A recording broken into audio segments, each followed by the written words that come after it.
11h15 da manhã, um galpão de uma escola de samba está em chamas neste momento no oeste de Santa Catarina. Corpo de Bombeiros trabalhando intensamente e as chamas já destroem todo este barracão. O Felipe Bastos está apurando neste momento se há informações de feridos. Um galpão de uma escola de samba de Joaçaba, que neste momento está sendo destruído por este incêndio de grandes proporções. Este é um dos destaques de hoje aqui do nosso meio-dia, que já está no ar. Vamos juntos até 1h05 da tarde.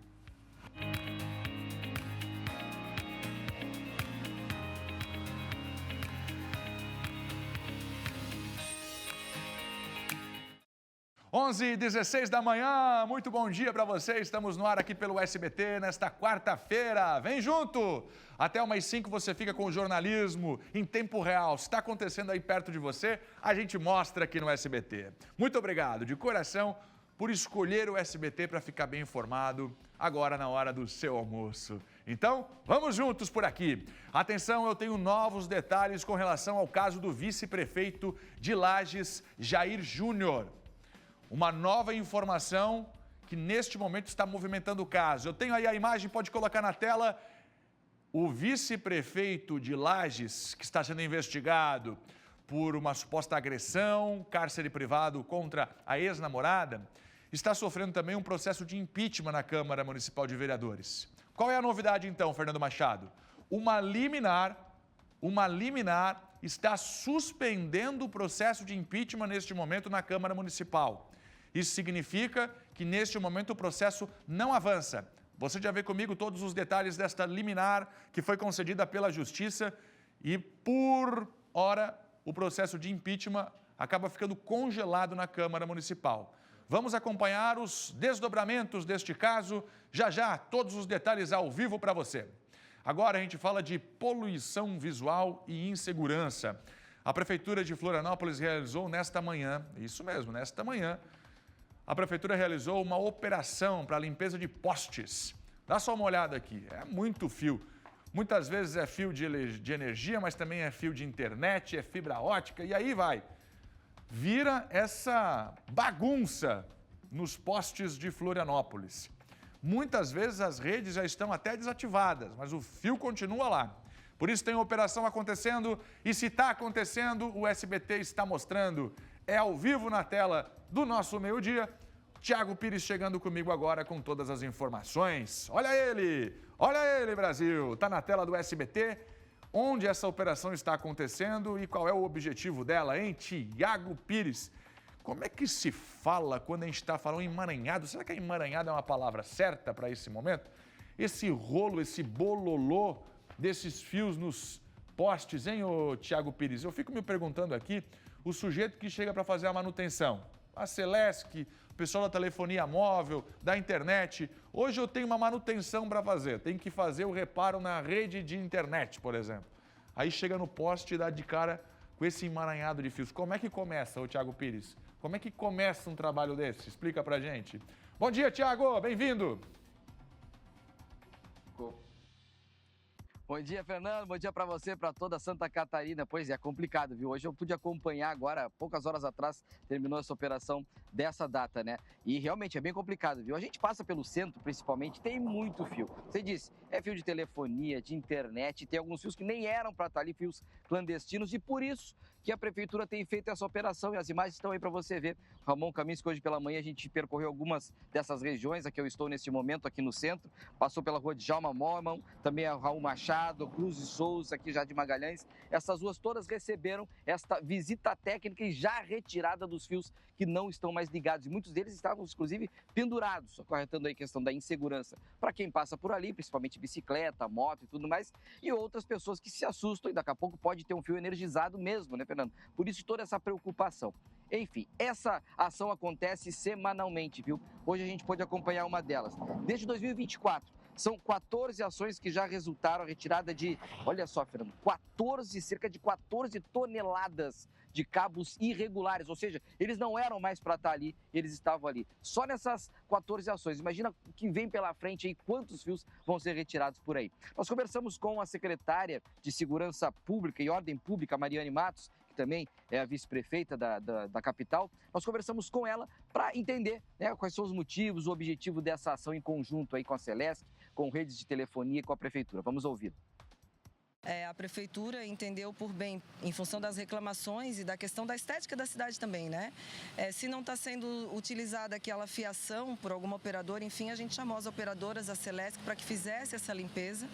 E aí a prefeitura criou esse protocolo de cooperação técnica, né? Onde a gente também está com os nossos fiscais aqui, para que se faça essa limpeza. Então, a gente tem as demandas, sabe, as ruas que têm esse acúmulo maior e toda semana a gente vai fazendo esse multirão. E as pessoas também, se verem alguma região que entendam que está um acúmulo de fio, porque as pessoas às vezes não sabem o que é de alta tensão, o que não é, tem um fio caído e isso também traz uma insegurança para a população, né? E por isso, Fernando, quando ver um fio pendurado, não chegue perto de forma alguma, viu? Tem um canal no site da prefeitura aqui de Florianópolis que é Ouvidoria. Ali você pode colocar a sua região, o seu município, a sua rua, né? Seu bairro, para que possa estar aí na próxima ação também dessa operação limpa poste, digamos assim, que está acontecendo aqui na capital. Importante ação, mas mais do que nunca, né? Não chegue perto quando esses fios estiverem pendurados para não ocasionar nenhum problema maior, Fernando. Tiago Pires, obrigado pela informação. É a Operação Limpa Poste. Já viu um negócio desse? Não. Já vi limpar tudo. Já vi limpar rio, limpar rua. Agora, limpa poste é a primeira vez que eu vejo. Tiago Pires, para onde você vai agora com o microfone do SBT? Onde é a sua próxima parada, Tiago Pires? Daqui a pouquinho vamos falar de vacinação e também tem um assunto aí que nós vamos conversar sobre lixo na rua. Você já deve ter visto aí alguém passando de carro, colocando aquele lixinho para fora da janela, na rua, comeu aquele picolé, jogou o papel fora. Vai dar problema. Porcalhão que se cuide, vai doer no bolso. Mas daqui a pouco eu conto para você aí, Fernando. Atenção, porque tem lei sendo aprovada em Santa Catarina. Sim, vai aplicar multa para quem jogar lixo no chão. Multa! E não é pouco não, ó. Não é pouco não. A gente está falando aí de pelo menos quinhentão para doer no bolso do engraçadinho que joga lixo no chão aqui em Santa Catarina. Discussão na Alesc, agora vai para o governador e daqui a pouco o nosso Tiago Pires volta com esse assunto aqui. Importante. Obrigado, Tiago. Agora, um giro de notícias pela Grande Florianópolis. Uma égua foi resgatada. É verdade, uma égua. Dentro de uma vala estava a égua que acabou sendo resgatada. A situação aconteceu no bairro Vila Formosa, em São José, e a gente vê agora. Pode soltar. Égua é resgatada de vala após horas de agonia. A situação aconteceu no bairro Vila Formosa, em São José. O animal estava atolado desde a manhã e já apresentava sinais de exaustão quando populares acionaram os bombeiros. Com auxílio de equipamentos de resgate, a equipe iniciou a retirada do animal. Após um esforço em conjunto com os moradores, a égua foi retirada com segurança da vala. Final feliz para essa ocorrência. Primeiro dia de audiência sobre o caso do cirurgião plástico que realizava cirurgias conhecidas como X-Tudo aconteceu nesta terça-feira na capital. Vítimas que tiveram o corpo deformado após o procedimento e outras testemunhas foram ouvidas. Muitas pessoas estavam acompanhando em frente ao fórum e fizeram manifestações pedindo justiça por Letícia Mello e as outras vítimas. O médico cirurgião Marcelo Evandro dos Santos, que atuava em Florianópolis, responde por lesão corporal gravíssima após acusações de procedimentos que terminaram em queimaduras, bolhas, necrose e perda da pele. Mais testemunhas ainda devem ser ouvidas e o próximo dia de julgamento está marcado para o dia 8 de abril. A Polícia Federal realizou nesta manhã a Operação Proibido Fumar 2. O objetivo é desarticular um grupo criminoso envolvido no contrabando de cigarros na capital. Durante a ação, foram cumpridos 2 mandados de busca e apreensão em Florianópolis. As investigações começaram após a prisão em flagrante de um homem suspeito de integrar um esquema criminoso que trazia cerca de 15 mil maços de cigarros do Paraguai. Os envolvidos poderão responder pelo crime de contrabando. Um carro capotou na BR-101 em Palhoça na manhã de hoje. O acidente aconteceu na marginal da rodovia, próximo ao viaduto do Passa 20. Uma grande lentidão no trânsito foi registrada e as equipes trabalharam na retirada do veículo. Não há informações sobre o estado de saúde dos envolvidos. Giro de notícias pela Grande Florianópolis. A Delegacia de Polícia e Proteção à Criança e ao Adolescente de Joinville indiciou uma mulher por compartilhamento de pornografia infantil. Vovó pornográfica. Este é o caso que está repercutindo agora na região norte de Santa Catarina. A idosa estaria compartilhando fotos íntimas de crianças na internet. É a vovó da pornografia. Quando a gente acha que já viu tudo nesse país, vem a vovó da pornografia. Luiz Felipe tem todos os detalhes desta investigação da polícia. Vamos lá. Como é que ela agia? Esses compartilhamentos das fotos eram com fins comerciais? Ela vendia essas fotos? Era apenas safadeza mesmo? Nesse caso, crime, né? Porque a gente está falando de pornografia infantil. Qual era o objetivo dessa véia de ficar botando essas fotos das crianças na internet? Hein, Luiz Felipe? E o que vai acontecer agora com a véia tarada, véia criminosa? Porque homofobia não, né? Pornografia é crime. Vamos lá. A minha diretora lembrou que homofobia também é crime, mas nesse caso, nesse contexto aqui, a gente está falando de pornografia mesmo. Olha, é cada uma, hein? Uma véia compartilhando fotos de crianças na internet. Vai, traz pra gente aí o que você apurou, meu caro Luiz. Bom dia. Bom dia, Fernando. Bom dia a todos que estão assistindo o SCC Meio Dia. Um prazer ter a sua audiência. Pois é, Fernando. Um crime que comumente é registrado por homens, dessa vez foi registrado o indiciamento de uma mulher de 64 anos, né? Um caso que espantou bastante a delegacia, a DPCAM aqui de Joinville, onde nós estamos, um trabalho que foi realizado por essa delegacia. Foi feito um trabalho intenso, Fernando, de uma investigação e monitoramento virtual pela Polícia Civil, que reuniu esses elementos para o cumprimento de mandado de busca e apreensão, apartamento na zona central aqui de Joinville. Com isso, eles acabaram pegando equipamentos de informática.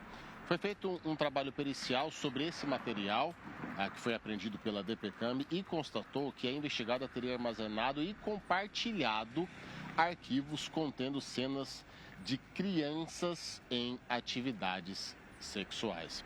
O procedimento, então, foi encaminhado para o Ministério Público, que fará os próximos trâmites jurídicos daqui para frente. A gente lembra, né, Fernando, que durante essa semana foi constatado também um crime aqui de Joinville, de um rapaz que filmou uma mulher dentro de um banheiro de um estabelecimento, e ele constatou que ele alegou, melhor dizendo, para os policiais, que era um fetiche.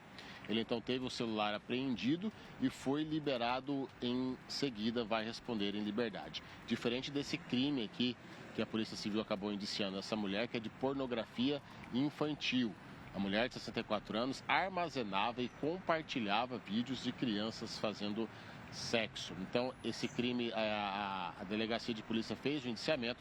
Agora, o Ministério Público vai tomar todas as medidas cabíveis contra essa vovó safada, Fernando. Será que podemos falar assim ou é apenas sem vergonhice mesmo? Criminosa. Vovó criminosa. Quantos anos tem mesmo essa senhora aí? Quantos anos tem essa senhora? 64 anos, Fernando. Minha senhora, 64 anos. Já viveu muita coisa, né? Agora puxar cadeia com 64 anos por pornografia infantil é algo que você não esperava, né? Hein, minha senhora? Minha senhora, 64 anos, que vergonha. Podia ser um neto da senhora, uma neta da senhora. A senhora iria gostar, não? Que vídeos íntimos das crianças aí da sua casa fossem divulgados na internet? Eu estou aqui tentando buscar palavras, mas não consigo expressar o que eu estou sentindo agora diante de uma situação como esta. 64 anos. A véia safada e criminosa. Não é só safada, porque isso é crime. Não é só safada. Isso é crime.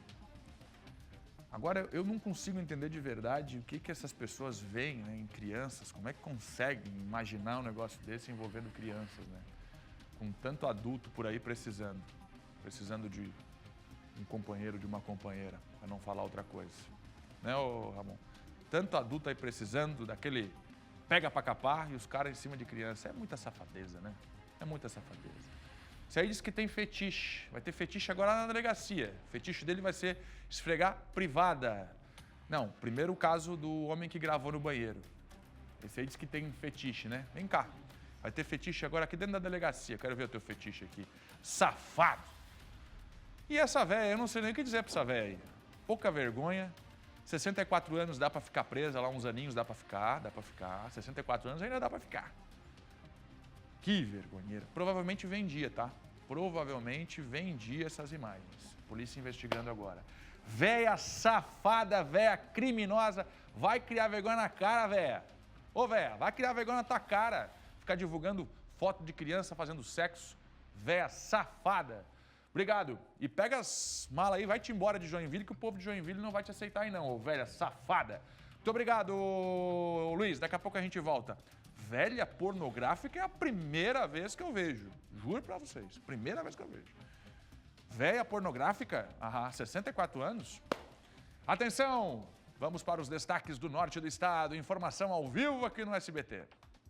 O Ministério Público de Santa Catarina instaurou um inquérito civil para investigar possíveis irregularidades no serviço de transporte fluvial por ferryboat, operado pela empresa F. Andres e Companhia Limitada, aqui em Joinville.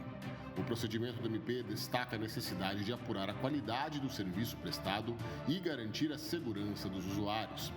A instauração está baseada por meio de uma notícia de fato a partir de relatos de possíveis irregularidades no serviço prestado pela empresa. Além desse caso, o inquérito também aborda das condições da rodovia Costa do Encanto, entre São Francisco do Sul e Itapoá, que apresenta rachaduras e riscos para o usuário. Os corpos de Alfredo Chableski, de 43 anos, e Rogério Dias, de 46 anos, foram sepultados na cidade de Rio Negrinho, no Planalto Norte catarinense. Ambos estavam pescando no Rio Negro quando Rogério acabou se afogando. Na tentativa de salvar o amigo, Alfredo também entrou na água e acabou submergindo. O corpo de Rogério foi encontrado na manhã de segunda-feira e o de Alfredo na tarde de ontem. O que você faria para uma pessoa que consegue salvar o seu próprio filho? O que você faria? O que você falaria? Qual seria a sua ação diante de uma pessoa que salvou a vida do seu filho? A ação heróica de um policial militar de Hervaldo Oeste. Ele percebeu que neste veículo, o veículo que estava em alta velocidade, havia uma família desesperada, uma criança engasgando. O policial então fez o acompanhamento para ver o que estava acontecendo e percebeu que dentro do automóvel, familiares estavam desesperados com esta criança que já estava desacordada. A princípio, estava afogada, com comida, enfim. O policial rapidamente agiu e o final dessa história a gente vai conhecer agora conversando com o Felipe Bastos, direto do Oeste Catarinense. Como é que terminou essa história, hein, Bastos? Bom dia! Muito bom dia, Fernando Machado. Bom dia a toda a nossa grande audiência do SCC Meio Dia. Terminou muito bem, Fernando. A criança recebeu os primeiros atendimentos na unidade de pronto atendimento de Hervaldo Oeste e já está em casa com a família. Mas pensa no susto que esses familiares tiveram na tarde desta terça-feira, quando eles perceberam que a criança de apenas 1 ano e 6 meses, Fernando, ela estava desacordada e aparentemente afogada. Um policial militar percebeu esse veículo andando pelas ruas em alta velocidade e percebeu que algo de anormal estava acontecendo. Esse veículo, então, procurou um posto dos bombeiros de Hervaldo Oeste. Por lá estava esse policial militar que realizou aquelas conhecidas manobras para tentar reanimar essa criança. Ele, num primeiro momento, não conseguiu, por isso, então, a criança de 1 ano e 6 meses precisou ser encaminhada para a UPA de Hervaldo Oeste. Quando chegou lá, aí sim, essa criança conseguiu ser reanimada, conseguiu voltar a respirar e dar uma sensação de alívio para essa família. Eu conversei, Fernando, com esse policial militar que realizou essas manobras. Ele mandou um vídeo para a gente, onde vai contar mais detalhes desse resgate. Vamos acompanhar. Nesse momento, iniciei a manobra de reanimação dessa criança, que, graças a Deus, em pouco tempo ela conseguiu ser reanimada. Porém, ela ainda encontrava-se bastante debilitada e sem reações. No momento em que a gente colocou essa criança na viatura, deslocou até a UPA da cidade, onde ela chegou novamente desacordada sendo reanimada mais uma vez aí pelos médicos. A informação que a gente teve agora é que a criança está bem, já encontra-se em casa e graças a Deus deu tudo certo. Que bom, né? Tudo deu certo para essa criança, susto mesmo para os familiares e também para esse policial militar que está sendo considerado aqui, Fernando, um ato de heroísmo desse policial militar. Eu conversava com ele também, viu, Fernando? E ele pediu para a gente salientar a informação de que quem presenciou tudo foi um vizinho dessa família de venezuelanos que também ficou bastante assustado e foi esse vizinho que procurou ajuda nos bombeiros e também na Polícia Militar de Herval do Oeste. A importância também de procurar ajuda o mais rápido possível, seja para a Polícia Militar, como também para os bombeiros. Final feliz para essa família aqui de Herval do Oeste. Fernando, eu devolvo para ti no estúdio. Muito obrigado a esse policial, obrigado de coração em nome dessa família, viu? Policial que salvou a vida dessa criança engasgada. Continua comigo, Bastos. Deixa eu mostrar um incêndio de grandes proporções que destruiu um barracão de uma escola de samba. Foi em Joaçaba, agora pela manhã, exatamente. Tem o áudio, deixa eu mostrar para o pessoal de casa o desespero dos funcionários e da comunidade ali no entorno com este incêndio de grandes proporções. O fogo teria começado por volta das 7 horas da manhã. Mobilizou bombeiros que atuaram desde as primeiras horas da manhã para controlar as chamas no local. A escola de samba é a atual campeã do Carnaval de Joaçaba. Exatamente. E ali nesse galpão, a escola armazenava as fantasias. A estrutura do barracão foi completamente comprometida com o fogo. As causas deste incêndio estão sendo apuradas. Felipe Bastos continua comigo ao vivo, porque o Bastos está acompanhando também essa ocorrência. Foi nesta manhã de quarta-feira. Nesse momento, a gente tem informação de vítimas, Bastos. Agora, informação ao vivo, 11h37. Como é que está a situação lá? Os bombeiros já conseguiram controlar o fogo? Hein, Bastos? Temos, Fernando, recebemos agora, nesse exato momento, atualizações desse incêndio de grandes proporções no barracão da atual escola de samba, né? Vale Samba de Joaçaba, ela que foi campeã do Carnaval de 2025. Os bombeiros, inclusive, mandaram as informações atualizando de que esse incêndio teria começado por volta das 7h30 da manhã desta quarta-feira. Equipes dos bombeiros de Joaçaba, Catanduvas e Água Doce foram mobilizadas. Cerca de 12 combatentes estiveram no local, entre bombeiros comunitários e também militares. Quando eles chegaram, então, nesse barracão, Fernando, eles constataram um grande volume de material inflamável e tóxico no barracão, principalmente aí por serem elementos decorativos que utilizam derivados de petróleo, o que dificultou bastante o controle das chamas e contribuiu para a rápida propagação do fogo. As imagens que circulam nas redes sociais mostram o tamanho das chamas e, consequentemente, muita fumaça que se espalhou ali por uma região de Joaçaba. Graças à pronta resposta ao trabalho estratégico das equipes, os imóveis vizinhos foram totalmente preservados, evitando, é claro, danos maiores para a comunidade. Até o momento, a gente não tem informação das causas, o que pode ter acontecido. Também não se tem informações de vítimas, né, de possíveis feridos, só mesmo a estrutura que ficou bastante prejudicada, bastante danificada. A perícia dos bombeiros também, ela vai começar agora no começo da tarde e o laudo técnico deve apontar as causas desse incêndio. Laudo que deve ser concluído aí em um prazo máximo de 30 dias. Lamentável, né, Fernando? A gente sabe que carnaval envolve toda uma comunidade, todo mundo trabalha o ano inteiro para fazer o seu melhor, para colocar a escola de samba na avenida, e a gente se deparar com uma situação como essa é bastante triste, é bastante lamentável. Fica a nossa solidariedade, a galera toda, a comunidade da escola de samba Vale Samba, lá de Joaçaba, que vai ter que criar forças aí para recomeçar, para reconstruir. Fernando Machado. Bastos, muito obrigado pela informação. Reportagem ao vivo lá no Oeste com este incêndio de grandes proporções. O tempo lá fora, atenção, deixa eu ver como é que está Santa Catarina nesta quarta-feira. Aí imagens de Joaçaba, justamente onde acontece este incêndio neste momento, sem feridos, graças a Deus. Corpo de Bombeiros trabalhando para controlar as chamas. Aí você está vendo Joaçaba, oeste do estado, agora 20 para o meio-dia. Alô, Capivari de Baixo, terra do CTG Tio Preto. Alô, Capivari, terra do meu amigo Nereu Filho, hein, Nereu Filho? Grande cinegrafista, um pouquinho para frente, né, Nereu? Um pouquinho para frente. 30 graus é a temperatura no sul do estado, em Capivari. Aí você já vê a capital de todos os catarinenses, dia bonito também, o vento soprando. Florianópolis na sua tela, sem chuva, temperaturas um pouco mais amenas. 28 graus de temperatura agora. Maria Esther já conta todos os detalhes da previsão para esta quarta-feira. Em Blumenau, a polícia está nas ruas para combater os furtos de fiação e também receptação do material roubado.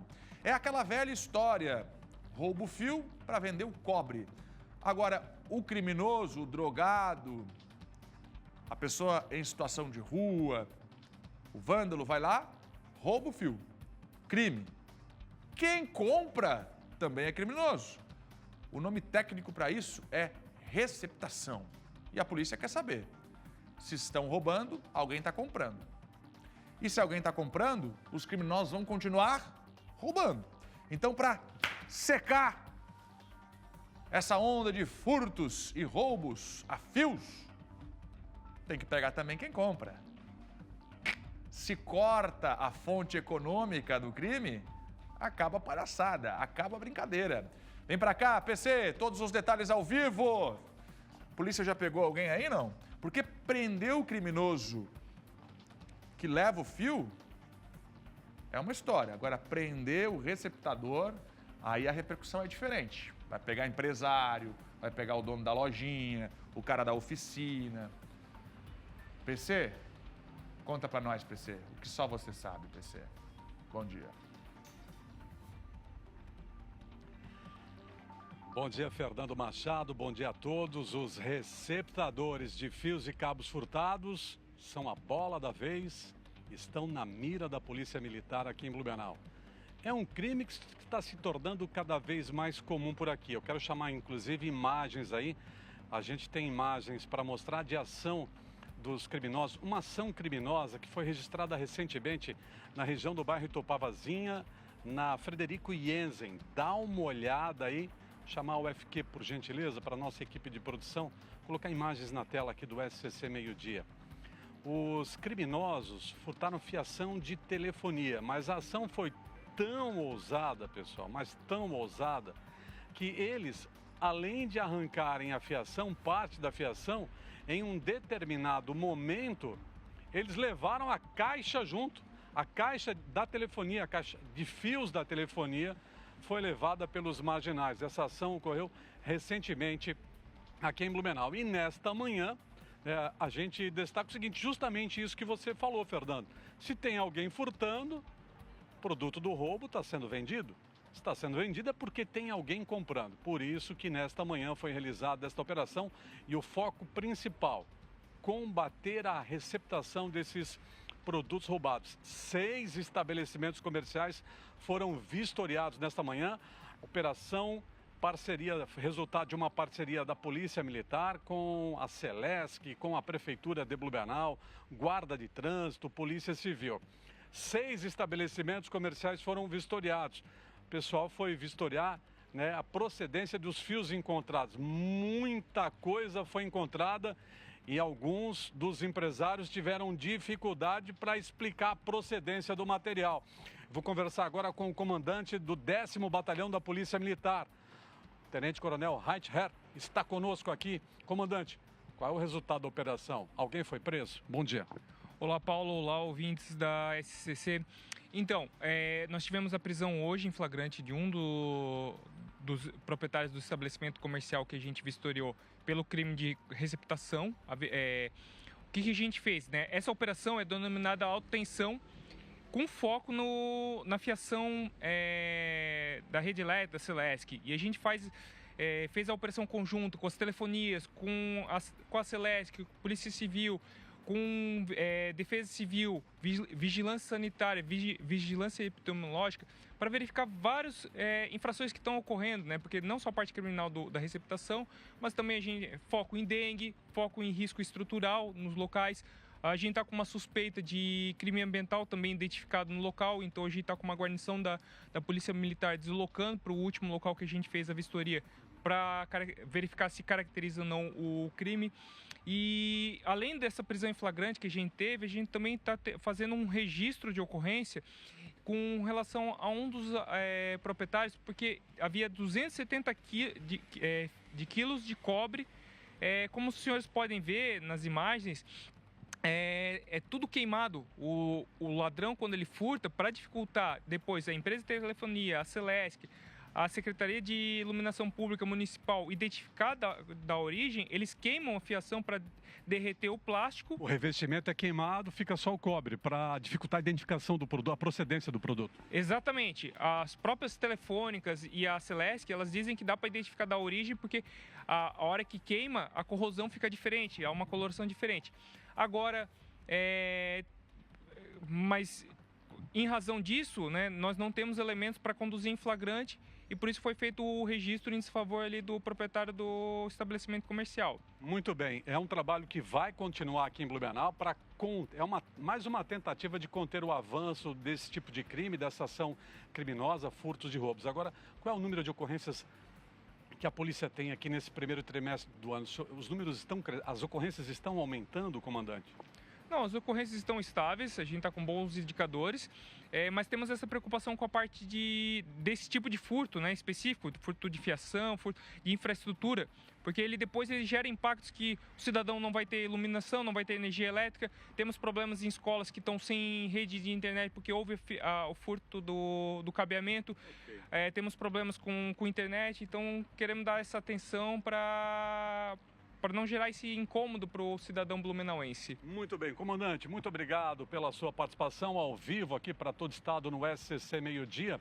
Tem os transtornos que o comandante comentou aqui. Eu tenho um dado também da Celesc que nós apuramos, viu, Fernando Machado? Só em 2024, a Celesc registrou várias ocorrências e calcula que 800 quilos de cabos foram furtados das subestações da Celesc aqui em Blumenau. Um prejuízo de aproximadamente R$1 milhão.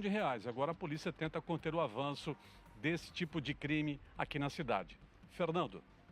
Muito obrigado, PC. Agradeço também a Polícia Militar, o combate aos furtos de fios. Agora, correndo atrás também de quem compra, o empresário, o pequeno empresário que compra esse material, o cobre, enfim.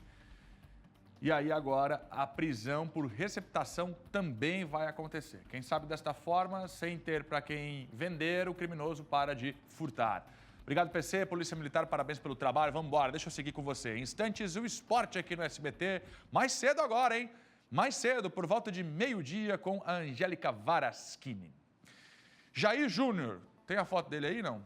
Abre comigo aqui, Ramon, por gentileza. Jair Júnior é o assunto de agora aqui no meio-dia. A gente está acompanhando de perto esse caso, afinal de contas, a investigação é de agressão e de cárcere privado, envolvendo nada mais, nada menos do que um vice-prefeito aqui de Santa Catarina, o Jair Júnior. Tem a foto dele aqui, não? Tem a imagem do Jair Júnior? Não tem a imagem do Jair Júnior? Abre para mim no SCC10 aqui, por gentileza, então. Vice-prefeito de Lages, Jair Júnior. Além da investigação no campo da polícia, polícia civil, a justiça mesmo, né?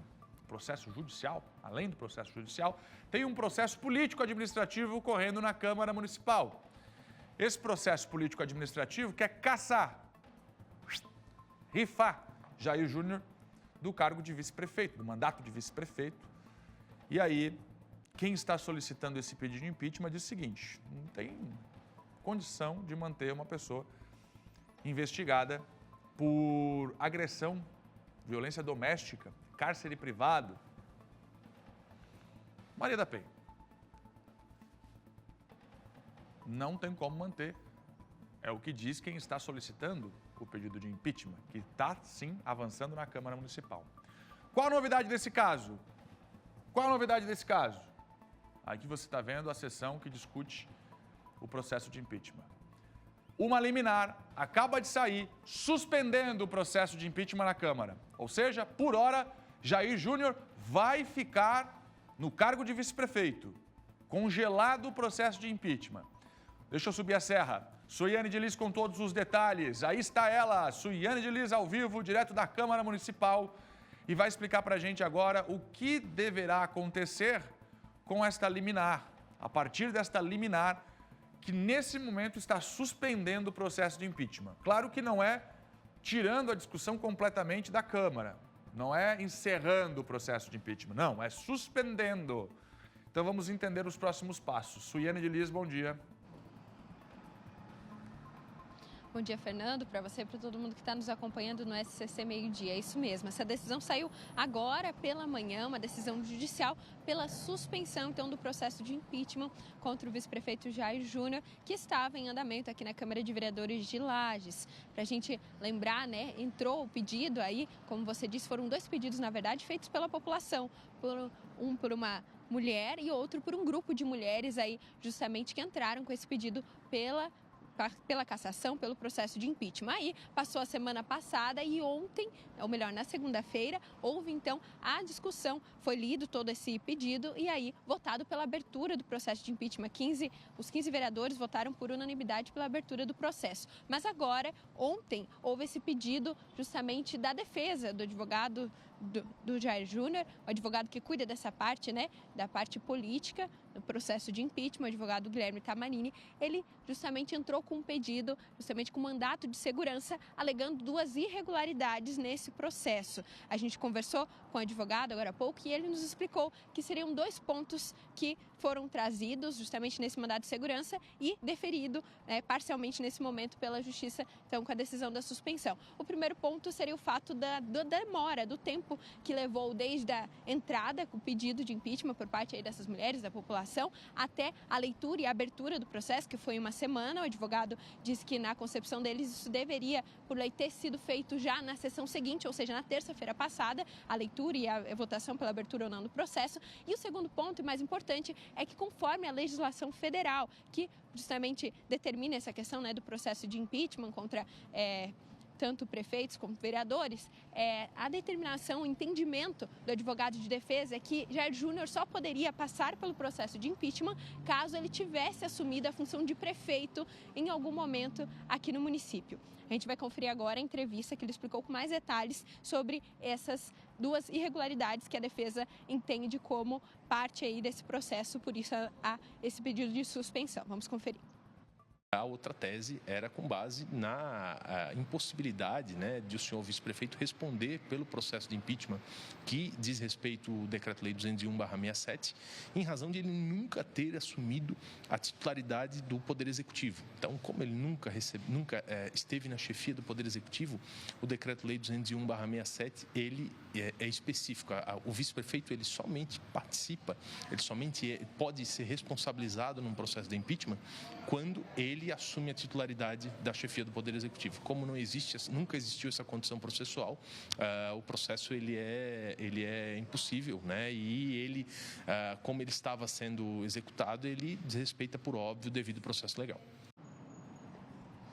Então é isso, o processo está suspenso por decisão judicial nesse momento. Agora, a Câmara de Vereadores de Lages tem o prazo legal de 10 dias para se manifestar diante dessa decisão. A gente conversou mais cedo com o presidente da Câmara de Vereadores, o vereador Maurício Batalha Machado, que disse que no momento não vai se pronunciar e nem a Câmara de Vereadores deve emitir nenhuma nota sobre isso, mas sim apenas as informações justamente judiciais no processo judicial. Mas que eles têm, então, esse prazo para entrar com as informações necessárias e aí sairá, sim, a partir disso, uma decisão final. Se essa suspensão vai ser realmente uma suspensão ou uma definição de impedimento desse processo judicial, esse processo de impeachment que corre aqui na Câmara de Vereadores de Lages. Mas no momento ele está suspenso, tem um prazo de 10 dias aí para a Câmara de Vereadores se manifestar e aí deve sair uma decisão final judicial. São essas informações, volto contigo. Muito obrigado, Suiane de Lis, sempre ao vivo, lá na Serra Catarinense, agora contando pra gente tudo sobre o processo de impeachment contra o vice-prefeito. Bom, a gente sabe que toda pessoa que está sendo investigada, ela tem o direito, sim, de permanecer calada e mais do que isso, né? Ela tem todo o direito de ocupar a posição de inocente até que alguém prove o contrário. Não há julgamento no caso de Jair Júnior até o momento. Ele não foi condenado. Talvez nem seja. No entanto, Eu estou falando da esfera judicial. Porque na esfera popular já existe uma condenação moral a partir de tudo o que aconteceu.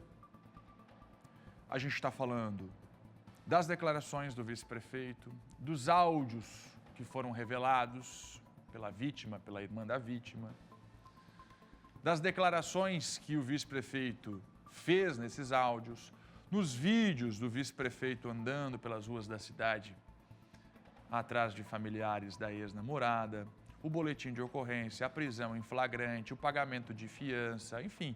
Existe uma sequência de fatos e acontecimentos, fatos estes que fazem com que a população crie o seu próprio julgamento moral, por exemplo. E aí a pergunta que eu faço, existe estrutura nesse momento? Estrutura não é a palavra correta, mas dá para uma pessoa que está nessa condição de investigação se manter num cargo de vice-prefeito? Como é que subiria num palco, por exemplo, durante uma ação, uma inauguração, lançamento de uma campanha? Então, a ele toda a estrutura de defesa que é colocado por lei aí para a defesa do vice-prefeito. Agora, para a população, eu estive lá. Para a população, é um sentimento de muita frustração, né? De decepção contra o vice-prefeito. Então, meus amigos, vamos acompanhar. Por hora, Jair Júnior fica no cargo, mesmo com este sentimento da população, que sim, pelo que eu acompanhei lá, está bastante decepcionada. Vice-prefeito, mais uma vez eu falo, o senhor quer ficar no cargo, está se defendendo, mas você é um homem público e a população, nesse momento, está pedindo uma explicação sua. O senhor sempre usou tão bem a comunicação, a oratória, a rede social para cobrar, para se manifestar, para se posicionar. Nesse momento, a população gostaria de ouvir. Já que o senhor fala que é inocente, por que o senhor não vem e fala, né? Como é que o senhor vai continuar num cargo de vice-prefeito de uma cidade, uma das mais importantes, se sequer você vem a público explicar o que aconteceu? Isso não soa um pouco imaturo, despreparo, ou até mesmo pode parecer medo de encarar a realidade, né, vice-prefeito? Vamos embora! Seguem as obras da Avenida Marcos Conder, em Itajaí, e o transtorno no trânsito. As obras estão atrapalhando o fluxo de veículos por lá. Cris Pinheiro está no local e tem todos os detalhes. Qual é o alerta para o motorista, hein, Cris? Bom dia!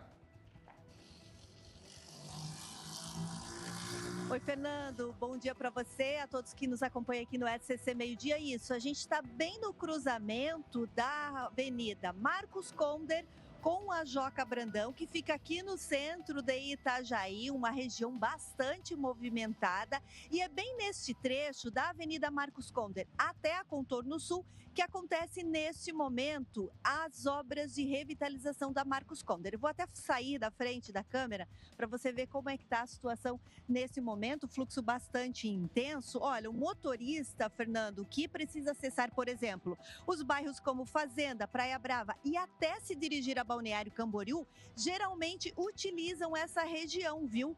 E agora precisam manter a atenção ainda mais redobrada, porque esse trecho está em meia pista, apenas o lado direito está liberado para o tráfego. Aqui as equipes estão neste momento, Fernando, realizando as obras de drenagem, a implantação dos tubos, após vai acontecer aí a pavimentação, as obras de passeio, ciclovia e canteiro. A expectativa é que essa semana seja retirado todo o pavimento. A previsão é que as obras nesse trecho sigam por mais 3 semanas, apenas o lado direito, como eu falei, da via fica liberado. Mas o motorista pode optar aí por alternativas, né? Buscar alternativas para evitar o trânsito intenso, principalmente nos momentos de pico. Você pode, por exemplo, até chegar ali na Marcos Conder, você pode virar à esquerda, a Joca Brandão, acessar a rua Camboriú, para acessar os bairros Fazenda, Praia Brava e também Balneário Camboriú, como eu falei. Ou então tem outra opção. Lá no início da Marcos Conder, você já deve virar à esquerda para Samuel Oise, acessar a Pedro Ferreira para chegar até a Beira Rio e daí então acessar a Avenida 7 de Setembro e seguir o seu caminho tranquilamente. Lembrando que esta parte das obras faz parte da revitalização da Avenida Marcos Conder. A gente lembra que ela iniciou em maio de 2024, a previsão era que ela fosse entregue em 1 ano, então deve ser entregue até maio e só após inicia aí a fase de rebaixar os cabos e também a fiação elétrica, já que o projeto conclui aí que todo o projeto toda essa fiação deve ser subterrânea, mas isso só vai acontecer depois de maio, depois de toda a obra aqui concluída. Volto contigo, Fernando. Muito obrigado, Cris. Jornalismo em tempo real é assim, a obra acontecendo e a Cris mostrando. Itajaí na tela do SBT. Agora, notícia boa para o sul do estado, mas antes de eu ir para Criciúma, em 2 minutos, começa aqui no SBT o SCC Esporte com Angélica Varaschini. Em 2 minutinhos, vamos falar da decisão que envolve Avaí e Chapecoense por conta da invasão e das brigas que foram registrados no dia da final do Campeonato Catarinense. Já tem uma decisão e a Angélica vai mostrar para a gente agora quais são as penalidades para quem se envolveu nesta confusão toda na ressacada. Em 2 minutinhos, Criciúma aumentou o número de vagas em casas de acolhimento para crianças e adolescentes. Este é o assunto de Emanuela Justino agora. Isso porque tem aumentado a procura por casas deste tipo de crianças, adolescentes que por algum motivo estão em ambientes violentos. Vamos lá, qual é o suporte que essas crianças e adolescentes recebem? E todas as explicações com você agora. Emanuela Justino, bom dia. Oi, Fernando. Bom dia para quem está nos assistindo. Exatamente, são pelo menos 20 novas vagas em um abrigo novo que vai ser inaugurado na próxima sexta-feira, dia 20, que vai ser o abrigo Florescer 2, vai ficar no bairro Cruzeiro do Sul, aqui em Criciúma. Essa foi uma decisão judicial, uma decisão da Vara da Infância e Juventude aqui para o município de Criciúma por conta da alta na demanda. Então, aumentou a demanda, precisa sim criar mais novas vagas em abrigos, né, que por algum motivo essa criança, esse adolescente precisou sair do ambiente familiar, então vai ser inaugurado nessa semana esse abrigo com mais 20 vagas. Além disso, também teve a expansão de outros 2 abrigos no Lar Azul, então subiu de 10 para 15 vagas e também da Associação Beneficente Nossa Casa com 14 vagas. Também tem o abrigo Florescer 1, esse que vai inaugurar nessa semana é o 2 e nesse que já tinha, que é o Florescer 1 também com 20 vagas. Além da situação aqui de Criciúma, tem outros 3 municípios aqui da região que também ampliaram o número de vagas para poder atender a demanda que ultimamente realmente vem crescendo bastante. Nova Veneza, ao menos então a decisão, né? 8 vagas de jovens e crianças de 0 a 18 anos, Treviso ao menos 4 vagas e também Siderópolis foi imposta então a criação de 12 vagas para atender esse público que por algum motivo, isso pode ser aí de várias formas, né, vários tipos de problemas, enfim, ou situações, e aí é obrigada a ir para esse abrigo que dá todo o suporte a esses jovens e crianças até os 18 anos de idade. Volto contigo aí no estúdio. Muito obrigado, Emanuela Justino, com a gente ao vivo. Fui procurar a câmera já tá lá do outro lado. Foner é o filho. Vambora, tá chegando o esporte, tá chegando ela, Angélica Varaschini.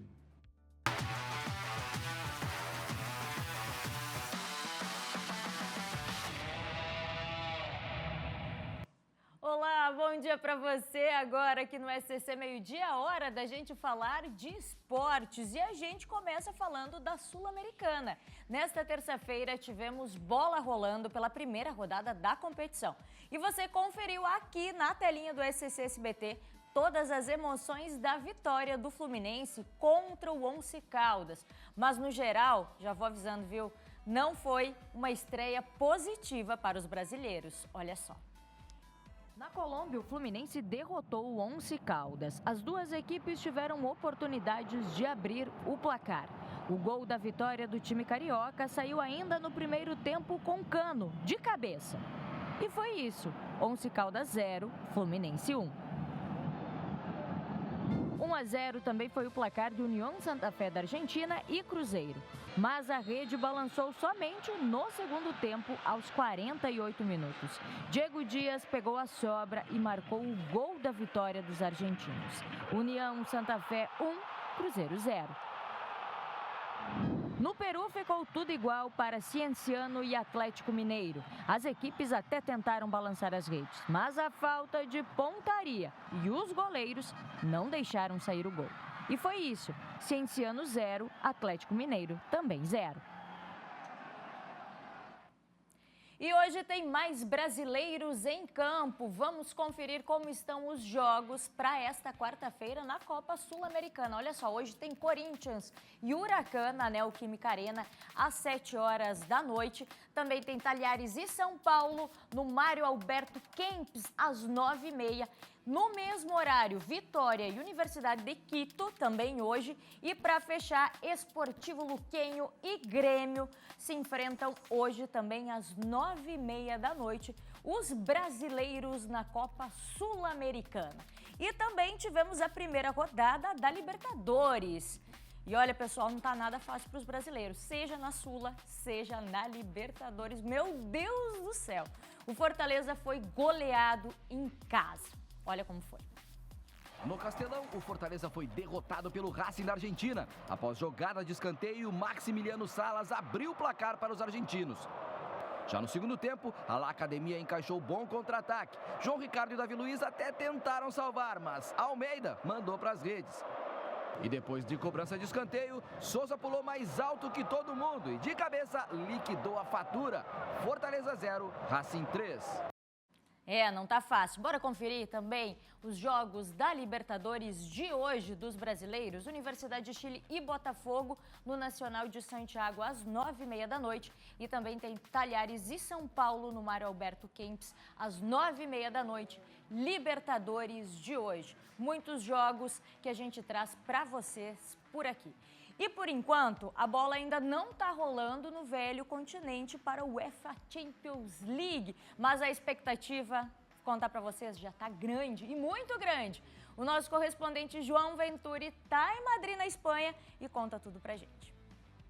Oi, amigos! Por aqui já estamos na contagem regressiva. Na próxima terça-feira, a Liga dos Campeões volta com tudo aqui na tela do SBT. E a gente vai abrir os duelos pelas quartas de final. Agora a melhor parte do torneio, porque o bicho pega, não tem mais jogo morno. E vem aí, no capricho, Arsenal e Real Madrid apenas. O primeiro encontro acontece em Londres, onde o Arsenal é sempre muito forte. O retrospecto dessa Champions mostra bem isso. E são 15 vitórias nos últimos 20 jogos em torneios europeus. Só uma derrota. E a gente precisa admitir que esse time do Arsenal está jogando muito bem lá na Inglaterra, está encaixadinho, está embalado. O Real Madrid, ainda que apontado como favorito, não vai ter uma vida tão fácil assim. A expectativa já está alta por aqui, então fica o convite para todo mundo na próxima terça-feira, Arsenal e Real Madrid duelando para ver quem sai na frente por um lugar na semifinal da UEFA Champions League. De Madrid, João Venturi. Esperamos vocês terça-feira, que a gente vai trazer todos os detalhes e as informações desse jogaço aqui na telinha do SCC SBT. E agora a gente fala de um assunto bem importante, que foi a decisão do julgamento de ontem. O Tribunal de Justiça Desportiva de Santa Catarina julgou ontem os fatos ocorridos na final do Campeonato Catarinense. Todos os denunciados tiveram algum tipo de punição. Pelo lado do Leão da Ilha, o Avaí foi punido com 3 jogos de portões fechados e multas de mais de R$6 mil. O volante Judson foi suspenso por um jogo. E o auxiliar Luiz Fernando Flores teve suspensão por 6 jogos, mais multa de R$1.000. Já pelo lado da Chapecoense, o clube foi multado com mais de R$13 mil. O volante Jimenez, que agrediu o torcedor havaiano, teve suspensão de 10 jogos e multa de R$1.000. O meia Giovanni Augusto, que foi expulso naquela confusão na hora do VAR, foi suspenso por 7 jogos e multa de R$1.000. Já o atacante Dentinho foi suspenso por 6 jogos e paga também R$1.000 de multa. E o técnico Gilmar Dalpozo, suspensão de 1 partida. Essas são as punições que valem para competições da Federação Catarinense de Futebol. Já o diretor executivo da Chape, Maringá, teve suspensão de 15 dias e multa de R$1.000 e o presidente Alex Passos foi suspenso por 30 dias. Essas suspensões para eles já vale a partir de agora. Lembrando que todas as penas são passíveis de recurso à última instância do TJD do Estado e posteriormente ao pleno do STJD. E a gente, claro, segue sempre acompanhando esta situação. Mas agora a gente vai sair dos gramados e nós vamos às pistas, mais precisamente para Blumenau. Então, se é de Blumenau, é ele, PC, abençoado. Ele tá chegando. Olha, PC, mas espera aí, onde é que tu anda? Onde é que tu tá? Porque assim, ó, eu sei que Blumenau tem... Pera aí, faz de novo. Como é que é o barulhinho aí, PC? Não é possível. Tem piloto blumenauense como destaque aí na temporada 2025 da Porsche Cup. E olha aí, PC, tu vai correr também, PC? Que negócio é esse? Conta pra gente. Bom dia pra ti. Você conhece esse som, viu, Angélica? Boa tarde para você, boa tarde a todos. Você conhece esse som?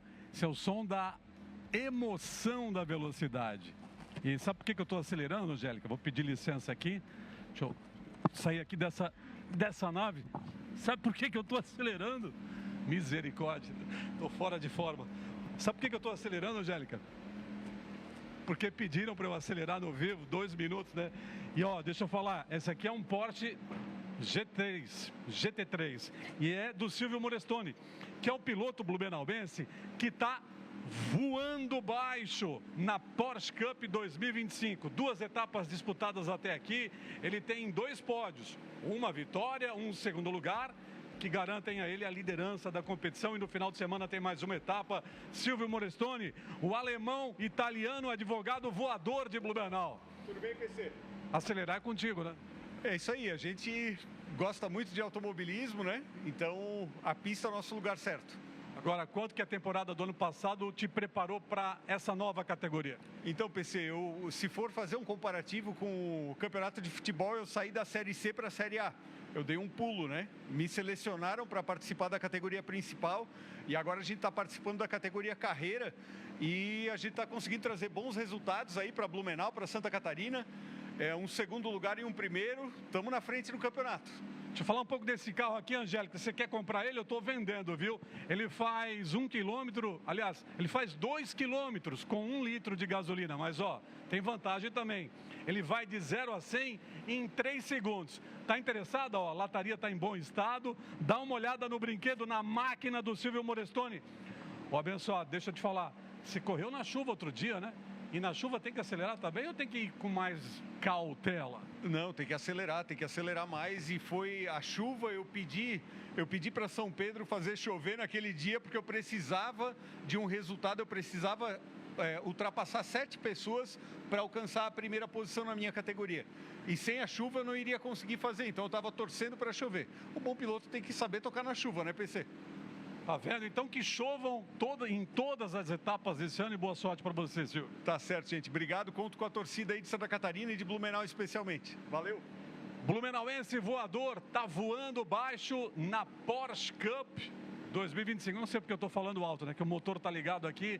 Angélica Varaschini, ó, tá vendo aí. Se você quiser, a gente pode negociar aí o Pix. É 1 milhão, tu vende para ela, né? Vendo por menos. Vende por menos, viu, Angélica? Com você.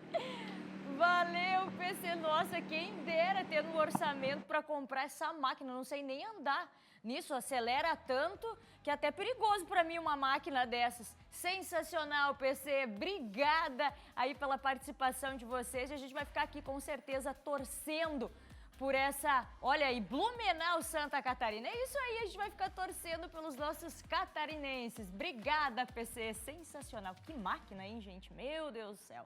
E agora a gente volta a falar de futebol, porque futebol é pauta dentro e fora de campo. Olha só, o Figueirense não realizou o pagamento da primeira parcela da recuperação judicial, que havia sido homologada no dia 17 de fevereiro, no valor de 12,5 milhões de reais.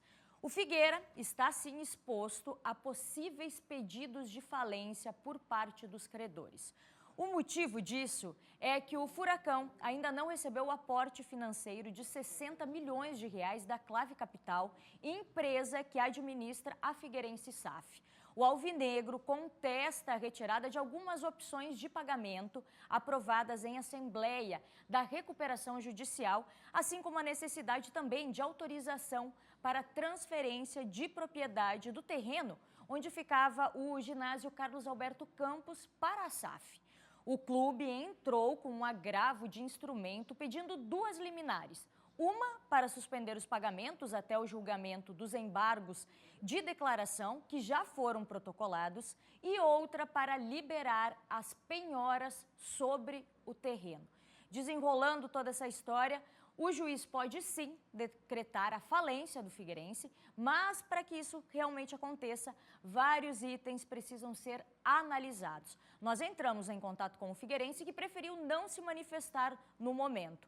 Os detalhes dessa matéria, de todas essas informações, está lá no portal SCC10. É só entrar lá no portal que você vai ter todos os detalhes. O QR Code está aparecendo aqui na telinha para você também. E é só entrar lá que você tem tudo isso bem explicadinho do que aconteceu e quais os próximos passos a partir de agora. E começou hoje a 4ª etapa da Elite Mundial de Surf. E é na América Latina, em El Salvador. 11 brasileiros competem nessa etapa. Na categoria feminina, a gente já tem apenas a brasileira Luana Silva. Na masculina, 10 competidores. Alejo Muniz, João Chanca, Edgar Grogia, Samuel Pupo, Iago Dora, Ítalo Ferreira, Felipe Toledo, Ian Galveia, Miguel Pupo e também David Silva. Serão 12 baterias no masculino e 6 no feminino. A janela do WSL em El Salvador vai até dia 12 de abril e nós, claro, vamos ficar aqui na torcida pelos brasileiros. Amanhã a gente volta com o SC Esporte, trazendo muitas informações esportivas para você. Agora é contigo, Fernando Machado.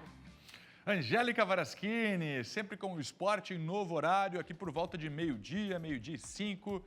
Todas as informações esportivas com a Angélica Varaschini, que volta logo mais no Tá Na Hora. Vamos seguir? Tá chegando por aqui Dona Maria Esther, toda de azul. Hoje a gente está todo no look azul, Dona Maria Esther, com um motivo muito especial, né? Um motivo muito importante, dá para dizer assim, né, Fernando? Bom dia para você, para quem está em casa. O Fernando está de camisa azul, eu também estou de azul. A Angélica, vocês viram que estava usando vestimentas azuis e também os nossos repórteres. Hoje, dia 2 de abril, é o Dia Mundial de Conscientização sobre o Autismo. E essa data foi criada em 2007 pela Assembleia Geral das Nações Unidas. E para reforçar a importância dessa data, a gente está aqui todo mundo de azul, né, Fernando? Um dia de reflexão, primeiro, de comemoração por ter uma data que discuta esse tema. Que lembra isso, né? Que lembra, mas é um dia para a gente refletir e um ano inteiro para a gente respeitar, acolher. E a gente está aqui para passar essa mensagem. Maria Esther, vamos seguir? Fernando, daqui a pouco sobre esse assunto eu vou inclusive conversar com um especialista, um advogado, o Dr. Teodoro, que já está aqui nos bastidores, para a gente falar dos direitos dos autistas, da pessoa com autismo. Daqui a pouquinho. Vamos seguir, Fernando? Tem multa para quem jogar lixo no chão. Gente, uma lei aprovada na LESC pretende multar quem jogar lixo na rua. Tiago Pires está ao vivo com a gente, vai trazer as informações. Tiaguinho, de quanto vai ser essa multa, hein? Conta pra gente. Maria, R$500. Essa é a multa, é a previsão desse PL, o PL 101, que foi aprovado na Assembleia Legislativa. Ó. Eu vou ler exatamente o que trata, segundo o que diz o PL, né? Proibição da disposição ambientalmente inadequada de resíduos sólidos em rodovias, ruas, praças, praias, parques e demais logradouros. Ou seja, está proibido, já é proibido, a gente sabe, mas agora vai ser multado. E eu estou aqui do lado do cãozinho Harry, aqui na Beira-Mar Norte, porque o cãozinho Harry está aqui, uma homenagem, foi feita a um cãozinho que vivia aqui na Redondeza de 2000 a 2019. Tinha uma bolinha, o pessoal jogava para ele. E aí fizeram essa escultura aqui, muito legal. Quem vier a Beira-Mar Norte, vale a pena passar aqui e tirar uma foto ao lado dele. Eu tenho certeza que esse aqui já viu muita gente colocar o lixo na rua por aqui. Essa é a proposta do deputado Márcio Machado, que através dessa aprovação unânime na Assembleia, na Alesc, então proíbe e multa quem jogar lixo na rua. Tenho certeza que quem está nos assistindo, alguém já viu, ou no carro, ali no sinal, sabe? Até aquele cigarrinho, joga no chão, aquele picolé que tomou, botou, não olhou, não tinha lixo na volta, colocou no chão. Pois é, R$500 é a multa. Esse projeto agora vai passar em redação final, aprovação em redação final na Assembleia e depois vai para a sanção do governador. E aí, é isso. Se o governador sancionar a lei, R$500. Quem fiscaliza? PM, Guarda Municipal, ou seja, passou na rua, viu ali o seu Joãozinho, Dona Mariazinha, colocando lixo na rua, ele já chega imediatamente com um talão de multa e aplica a multa para o cidadão. Essa é a proposta, essa é a lei já aprovada na Alesc, agora aguardando a sanção do governador. Existem países no mundo, Maria e Fernando, que inclusive dá prisão para quem jogar lixo na rua. E muitos outros países desenvolvidos, a multa já faz parte há muitos anos do cotidiano. Agora chegou a vez aí de Santa Catarina também receber essa lei estadual. Quem sabe vai funcionar, porque infelizmente tem que doer no bolso para as pessoas aprenderem. E a gente vai acompanhar com certeza, a partir da sanção do governador, essa lei já vai entrar em vigor, Maria. Tô aqui na beira-mar, viu? Dando uma volta, olhando aqui. Por enquanto, por aqui, Maria, vou até virar a câmera aqui, ó. Por aqui, nada de lixo, viu? Tudo tranquilo. Pessoal que utiliza aqui a área, bem consciente. Tudo tranquilo por aqui. Mas em poucos dias, assim que o governador sancionar a lei, ela já vai estar em vigor oficialmente aqui no estado de Santa Catarina, Maria. Tiaguinho, obrigada pelas informações. E por aí tudo limpo, né? Ninguém ia ser multado aí pela região, aí na Beira-Mar Norte. Mas é isso, se mexer no bolso, a gente sabe que começa a funcionar realmente. As pessoas começam a ter mais conscientização também sobre a limpeza urbana, a importância disso. Obrigada, viu, Tiaguinho, pelas informações. A gente vai para um rápido intervalo. Na volta, a gente vai bater um papo sobre autismo aqui no SCC Meio Dia. Tem imagens? Vamos olhar lá fora? Florianópolis, a capital, neste momento, 28 graus e a mudança no tempo. As nuvens chegando por aí.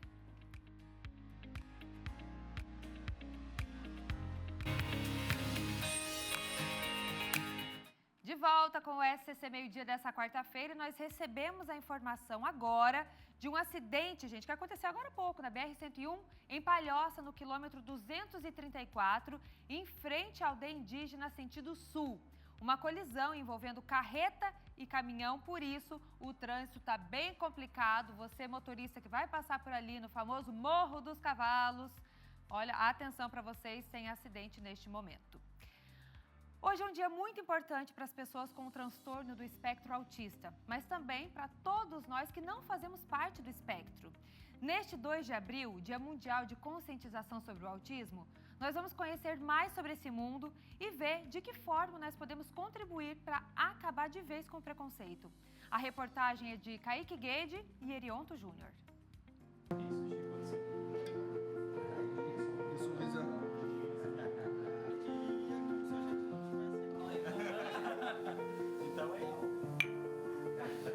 Que todo mundo tem autismo vai fazer mais do que todo mundo pensa. Então ele faz os desenhos, 2 de abril é o Dia Mundial de Conscientização sobre o Autismo. E hoje nós vamos conhecer o Centro de Educação e Trabalho da Fundação Catarinense de Educação Especial. Aqui dentro nós oferecemos o PROEP, que é o Programa de Educação Profissional para aprendizes acima de 14 anos de idade, com laudo, de transtorno do espectro autista ou deficiência intelectual, com objetivo de encaminhamento para o mundo do trabalho. O programa pode durar até 5 anos e envolve várias etapas, entre elas preparação, qualificação e acompanhamento de pessoas com transtorno do espectro autista durante a adaptação no emprego. É bem gratificante. Ainda eu sou novo aqui, mas eu estou aprendendo a cada dia a como mexer e também a como conviver com outras pessoas. Normalmente eu não conhecia as pessoas daqui. Normalmente no começo eu era bem tímido, mas agora eu estou me familiarizando bem aqui. A Andréia é pedagoga da Fundação e tem autismo. O meu foco de estudo sempre foi o autismo, até mesmo por conta da minha condição. E o meu objetivo enquanto pedagoga e aqui na Fundação é trazer não somente práticas baseadas em evidência, mas também o lado da pessoa com autismo.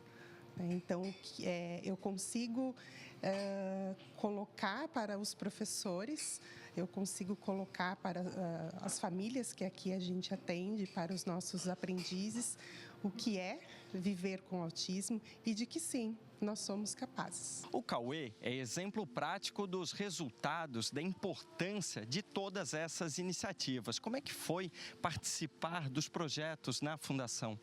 Foi um sentimento de inclusão muito grande para a minha vida, porque eu me senti acolhido por pessoas que são realmente como eu. E essa iniciativa que a Fundação Tem Conforte me ajudou a conseguir me adaptar melhor ao ambiente de trabalho como um todo, com as pessoas que têm como eu e as pessoas se adaptando à minha condição também no ambiente de trabalho. Erionto, agora se for possível, mostra ali a carteirinha do Cauê, porque desde 2020, cerca de 32 mil pessoas já fizeram este documento, que é a carteira de identificação do autista. O que isso representa no teu dia a dia? Assim, principalmente em locais públicos, é um modo de eu ter que dizer, porém não precisar falar abertamente que eu sou uma pessoa que, por algum motivo do que acontecer, posso ter essa deficiência, eu posso ter algum tipo de explosão na hora ou algum transtorno em público. E esse é um jeito da pessoa identificar e saber como me ajudar. Às vezes pessoas que não são autistas olham diferente para pessoas que têm autista e não sabem o que elas têm. Por isso eu digo assim, do fundo do meu coração, que todo mundo vai fazer mais.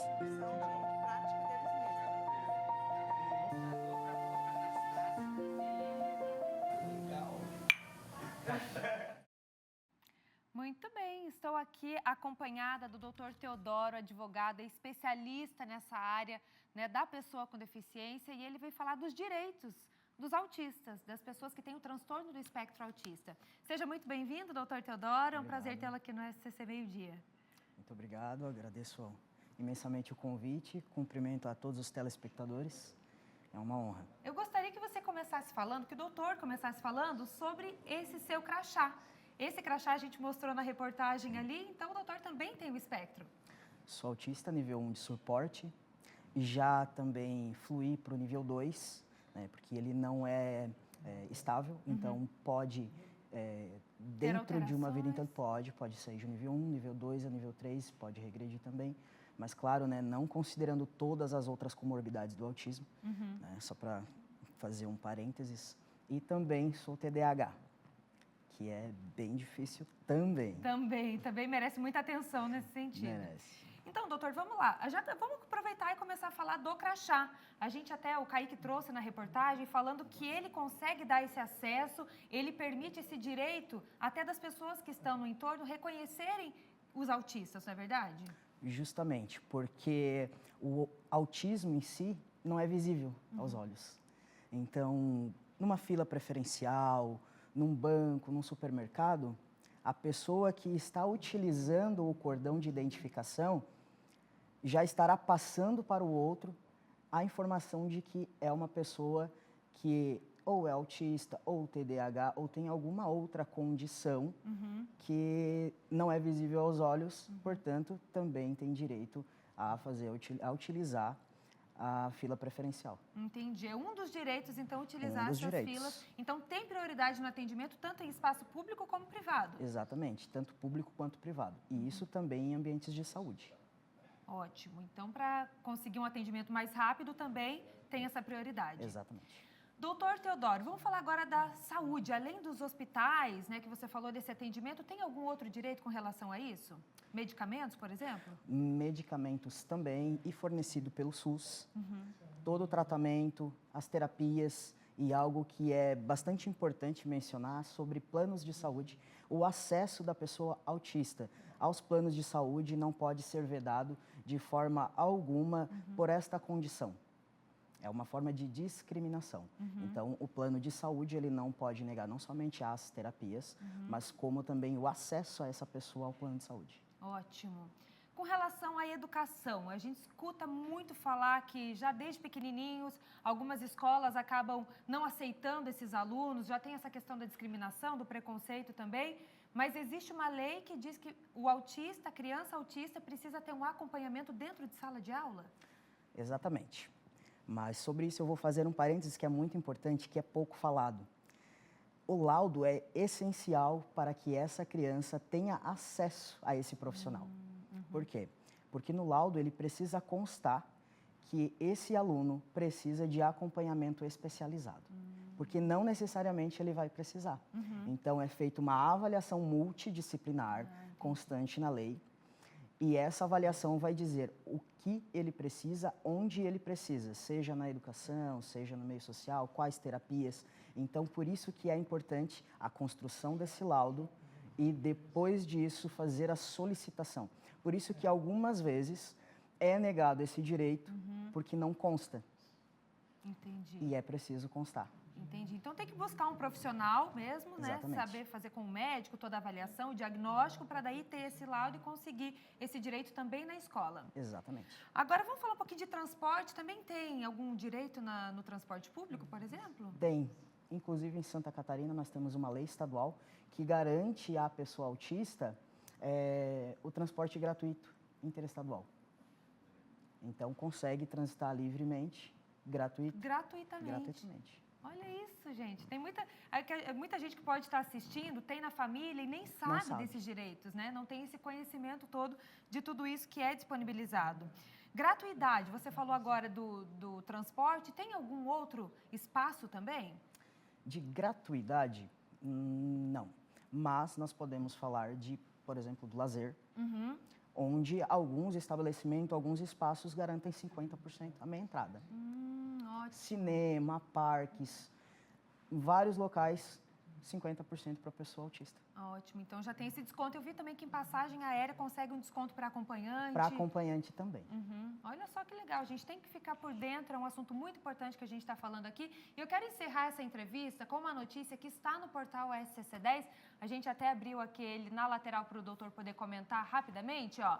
Senado vota a terapia nutricional para pessoas com o transtorno do espectro autista nesta quarta. Então, hoje, a partir das 2 horas, esse assunto está entrando em pauta, em discussão, mas, ao mesmo tempo, o Teodoro já me disse que existe essa questão dos nutrientes, isso já existe. Agora vai ter esse acompanhamento nutricional, é isso, se for aprovado? Isso. Essa terapia que eles estão tentando votar é justamente para especificar o acompanhamento de um profissional especializado. Entendi. Porque o autista, ele tem seletividades alimentares. Então, o profissional seria especializado nessa área para que seja fornecida, então, essa terapia. Porque na Lei Berenice Piana, já consta no artigo 2º, inciso 3º, no finalzinho fala sobre o acesso a nutrientes. Está relacionado à terapia nutricional. Então, aqui seria para especificar e trazer também o profissional para que esse direito seja exercido e tenha mais acesso. Até para mostrar a importância de ter esse acompanhamento, né? Muito obrigada pela sua participação, doutor Teodoro Bergman, especialista em direitos das pessoas com deficiência. Obrigada. Obrigado a você. A gente vai seguir agora com outras notícias aqui no meio-dia. Durante o mês de abril, o Parque Astronômico de Criciúma vai ter sessões especiais adaptadas para as pessoas com autismo. A programação faz alusão ao Abril Azul. E é Emanuela Justino que está chegando por aqui, está no local, vai trazer os detalhes agora. Como as famílias podem se inscrever? A Manu, que também está de azul. Conta pra gente. Oi Maria, boa tarde para quem nos assiste. Exatamente durante esse mês de abril, durante todos os finais de semana, vai ter 2 sessões especiais para os autistas. Então, aos sábados, às 4 horas da tarde e aos domingos, às 6 horas da tarde. É totalmente de graça, mas precisa fazer uma inscrição, até porque o número é limitado por turmas, né? A gente vai mostrar um pouquinho aqui do Parque Astronômico em Criciúma, que tem, então, essa temática realmente. Cada sessão tem luzes especiais, tem som, e aí eles vão adaptar essas sessões justamente para ficar mais confortável para os autistas, né? Então, são 20 vagas por isso com a família. Então, por exemplo, se a mãe quer vir com o filho, perdemos o sinal. O sinal. pessoal vai poder vir aqui, tem as sessões, tem vários objetos. A gente está com o sinal oscilando com a Manu. Tem vários objetos temáticos. Que está no Parque Astronômico, lá em Criciúma, falando justamente dessa adaptação que vai ser feita ali no local para atender as pessoas autistas. Daqui a pouco a gente volta com a Manu. Agora a gente vai então com a previsão do tempo, bora lá? Roda a vinheta.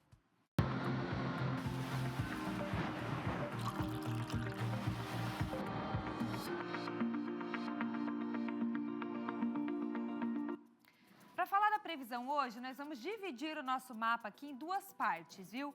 Lado oeste e lado leste do nosso mapa. Na porção que pega meio oeste, oeste, extremo oeste catarinense, a gente já tem essa condição mais nublada de chuva já desde cedo. Então até já choveu em algumas cidades por lá. Agora, para o lado de cá, faixa leste, o sol aparece mais, com algumas nuvens, a gente está mostrando para vocês ao vivo, mas a chuva também deve chegar em forma de temporais a partir da tarde. E onde tem instabilidade desde cedo, do lado oeste, as temperaturas não sobem tanto, ó. 25 de máxima no extremo oeste, oeste, 27 um pouquinho sobe na região do meio oeste. Serra também, ó, não passa dos 25 hoje, Planalto Norte 27, já que para o nosso litoral e também região do Vale, as temperaturas passam dos 30 graus. É por isso, esquenta bastante e depois a gente tem os famosos temporais por conta do calorão. E amanhã, quinta-feira, o tempo segue instável, com muitas nuvens, poucas aberturas de sol e condições de pancadas de chuva a qualquer hora do dia, devido à chegada de uma frente fria. E amanhã, as temperaturas são mais amenas, justamente pela cobertura de nuvens. Lages não passa de 22, é a máxima, hein? Chapecó amanhece com 19, depois não passa de 23. Criciúma tem 24 graus de máxima amanhã. Floripa, 26. Joinville já esquenta um pouquinho mais, chega a 28. E Blumenau ainda esquenta mais amanhã também. Nesta quinta faz 29 graus de máxima. Previsão do tempo para vocês aqui no SCC Meio Dia. Vamos trazer política aqui para o nosso bate-papo? Roberto Azevedo está chegando por aqui. Para a gente falar, Roberto, primeiro deixa eu te dar um boa tarde, seja muito bem-vindo. Tudo bem? Tudo bem, e você? Tudo bem. Que bom. Também de azul, né, Roberto? Também de azul. Acho que é uma maneira da gente aderir a esta forma de saber que existem pessoas de todo tipo na nossa sociedade e que todas elas precisam de atenção e carinho. Ótimo, Roberto. Vamos falar então de uma pesquisa que mostrou que a aprovação do governo Lula é a menor desde 2023? É verdade. O Instituto Quest, Genial Quest, apresentou hoje o resultado dessa pesquisa. Nós vamos dar uma olhadinha nos números, porque mostram, assim, uma despencada geral na desaprovação. Na aprovação que vira desaprovação. O índice de desaprovação é de 56%, segundo a Genial Quest, em março, nesse mês. Né? E ele era de 49% em janeiro. Era de 49% em janeiro. Então, você vê, no espaço de 2 meses, nós crescemos aí 7%, decresceu Lula 7%. A aprovação caiu de 47% para 41%, pior desempenho desde 2023, como você disse na chamada. Vamos saber do universo da pesquisa? 2.004 entrevistas presenciais com eleitores brasileiros, em 120 municípios, quer dizer, um extrato bastante generoso, de 27 a 31 de março, portanto, acabou segunda-feira. A margem de erro é de 2 pontos percentuais. E o índice de confiabilidade de 95%. Mas tem mais números que é para entender melhor essa mecânica do que está acontecendo no governo. Se a gente falar de queda na avaliação do governo Lula, 41% das pessoas consideram negativa a gestão. Eram 37%, subiu também. 27% avaliam como positivo, eram 31%, decresceu. 29% apontam o executivo como regular, eram 28%, então aqui até cresceu um pouquinho. Outros 3% não sabem ou não responderam. Mas tem mais nessa pesquisa. A gente pode saber, pelo grupo da pesquisa, quem são aqueles que mais desaprovam o governo Lula. Pessoas que se dizem evangélicas que a gente tem que acreditar quando a pessoa se apresenta para a pesquisa, 67%. Aqui tem uma ação grande do lado conservador, da direita, porque tem grande influência nas igrejas evangélicas, 67%. Então, aí está mais um desafio para o presidente da República. Como é que ele reverte isso? Os que ganham mais de 5 salários mínimos, 64%, a camada mais abastada da população. Os que possuem até ensino médio completo, que não estou falando de faculdade, de pós-graduação, até ensino médio completo, 64%. E os eleitores que possuem entre 16 e 34 anos, 64%. Por quê? Esta aqui é a faixa das pessoas que mais procuram emprego, embora a gente esteja vivendo um momento de bom emprego, de grande fartura no mercado de trabalho, os salários não acompanham esta linha. Vamos ver dos que aprovam. Quem são? Qual é o perfil das pessoas que aprovam o governo Lula? Próximo bloco. Não temos? Então, dos que aprovam, é mais ou menos um pouquinho diferente disso aqui. São pessoas acima de 60 anos. São as que aprovam o governo Lula. Olha que interessante isso, quer dizer, uma faixa etária mais idosa. Muitos aposentados que acabam tendo benefícios em termos de aumento das aposentadorias, mas nem tanto quanto deveriam. Então, esta é a realidade. Como é que se faz para desmontar isso, Maria Esther e você que está nos assistindo? Se eu tivesse essa resposta, eu estaria rico, né? Porque eu seria um marqueteiro de algum político famoso. Não, o governo precisa ter melhor contato com a população, saber se comunicar melhor, vender boas realizações do ponto de vista a vantagem que traz para as pessoas e não só do aspecto eleitoral, e pensar que medidas como isentar quem ganha até R$5.000 de salário a partir do ano que vem no imposto de renda já poderiam ter sido tomadas antes, porque essa medida também depende do Congresso Nacional. E eu estou vendo, assim, numa situação que nem a oposição ao governo Lula vai dizer não a esses 5.000, porque o eleitor vai cobrar também. Mas demora, não tem efeito. No Brasil se governa muito para vou pensar na próxima eleição. Não deveria ser assim. Deveria ser por bem-estar das pessoas. Agora, o governo Lula tem um grande abacaxi nas mãos, porque pepino não é tão grande quanto abacaxi. E essa pesquisa já tem reflexo também aqui em Santa Catarina, de alguma forma? Com certeza. Vamos à foto. Essa foto é emblemática. A única personalidade da esquerda que aparece como pré-candidata ao governo de Santa Catarina, porque os partidos se reuniram de esquerda e disseram, não, vamos mandar o Décio Lima, que é presidente do SEBRAE, que foi prefeito de Blumenau 2 vezes, que foi deputado federal, que é amigo particular de Luiz Inácio Lula da Silva e chegou historicamente pela primeira vez a um segundo turno numa eleição estadual em Santa Catarina. Primeira vez, foi em 2022, disputou com Jorginho Melo. Mas o que já estão dizendo também na esquerda? Que Décio pode ser um grande nome para o Senado. O PT não tem representantes no Senado por Santa Catarina. E essa representação no Senado por Santa Catarina seria interessante para a esquerda, mas principalmente para o governo federal, num projeto de Lula, tentando o Lula 4, a reeleição que está cada vez mais difícil. Mas ainda é pouco. A timidez, a falta de espelho, a falta de luz dentro das especulações da esquerda refletem exatamente esse mau momento do governo Lula. É terra arrasada? Acabou tudo? Eu torço pela felicidade de todos os presidentes, seja ele Lula, Jair Bolsonaro, seja ele Dilma Rousseff, Michel Temer, qual for, porque melhora a vida da população. A gente também não pode pensar naquela coisa só política partidária ou também ideológica. Só que o mundo está numa evolução econômica muito difícil, o mundo ainda está em guerra, o mundo tem ações que o presidente dos Estados Unidos, Donald Trump, está tomando, que vão ter reflexos na nossa economia. Nós estamos sendo protegidos, por exemplo, no câmbio, no dólar, porque há uma injeção muito grande de dólares no Brasil, mas a situação pode, a qualquer momento, ser revertida, e a gente tem uma perspectiva mundial de inflação. Os maiores países, as maiores economias estão vivendo a síndrome da inflação, e o Brasil não é diferente. Então tem a questão que eu chamo o efeito ovo, e não é o ovo de Páscoa. É o outro ovo da galinha que está muito caro, porque os insumos para alimentar o bichinho estão caros aqui e lá no hemisfério norte é uma tal de febre aviária, gripe aviária, para dizer o nome correto. Gripe aviária que está dizimando culturas, né, animais, criações e também trazendo um preço excessivo para o ovo. Nos Estados Unidos, vocês sabem, já tem gente alugando galinha, né?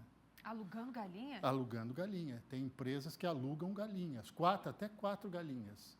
Aí elas vão lá, põem ovos, as pessoas, como o americano é um grande consumidor de ovos. Se isso vira moda aqui no Brasil, Mas aqui também, qual é a alternativa para quem não pode comprar carne? Tem uma galinha em casa botando ovo. É o ovo. E como é que você vai fazer para compensar se você não tem o ovo? Você não tem a picanha e não tem o ovo. Então, você tem que procurar alternativas. Mas o ovo, além de tudo, né, é uma grande base alimentar, né? É um bom componente. Um bom nutriente. A gente conversou sobre isso na Tarde Nossa essa semana. Então, é proteína, né? Proteína. E era uma das mais baratas até então. Já não é mais. É verdade. Essas galinhas que estão ficando famosas, ricas, caras, né? valiosas. Obrigada, viu, Roberto? Tem mais lá no SCC10? Tem mais no SCC10. Eu abro um pouquinho mais essa história da pesquisa e conto por que esses números são negativos também na eleição em Santa Catarina. Combinado, Roberto. Obrigada por hoje. E agora, SCC Comunidade.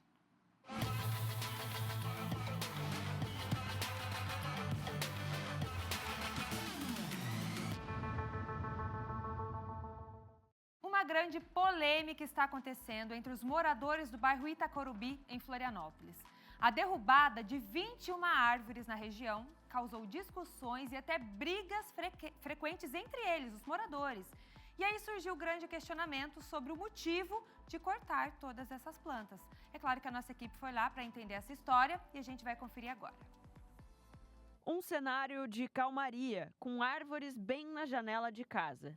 E até mesmo com visitas de animais silvestres. Todo dia eu abria a janela, tinha vários tucanos de manhã, assim, bem cedinho, nas árvores, gralha azul, saguis, vários pássaros, assim, que é difícil a gente ver. O cenário foi alterado depois do corte de 21 árvores no bairro Itacorubi na última semana e causou até mesmo conflitos entre moradores da região. Uns defendendo a alteração no bairro. Eu estou gritando com você que eu tenho o direito de me indignar. Vocês falam. Eu tenho direito de me indignar. Vamos brigar. Eu gritei, não me alterei. Vamos seguir pra hoje, meu amigo. Vamos seguir a vida, não precisa brigar aqui na boca. Vamos seguir o quê?